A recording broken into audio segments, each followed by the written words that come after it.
Hi class, this is Miss Adkins. Today we are going to be learning the second lesson in the Helen Keller unit. In the first lesson we learned all about Helen Keller.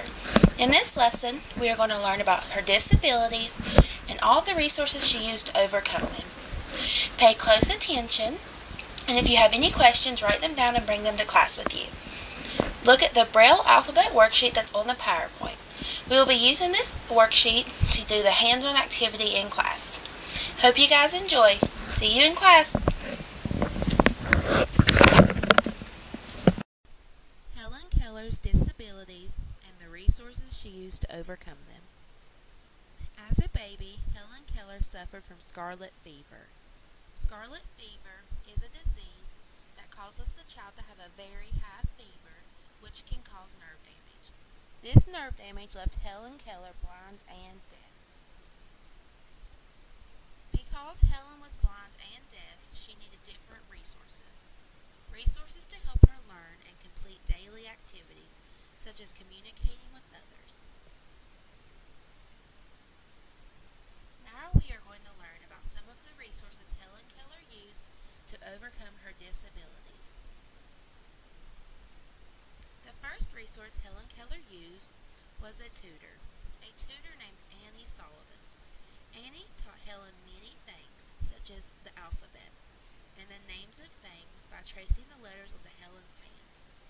One of the first words Helen was taught by Annie was water. The next resource Helen used was Braille. Braille is used by many blind people to read. Helen Keller used Braille to learn to read.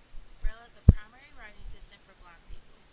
Braille is best described as raised dots on a sheet of paper. The third resource Helen used was specialized schools. Helen attended many specialized schools just for the blind and deaf. This is where Helen learned how to do many things.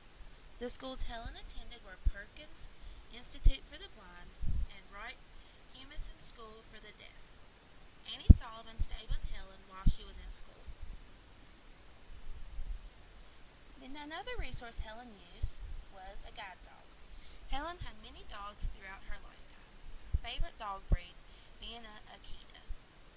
Dogs make very good companions, but they also help to protect and keep the blind and deaf safe. These are called guide dogs. Guide dogs. Guide dogs are a very important resource for the blind and deaf. They help them complete a lot of everyday activities very safely, such as crossing a street or opening a door at a restaurant. And here is an example of the Braille alphabet. Pay really close attention because we are going to be using this to do our activity in class.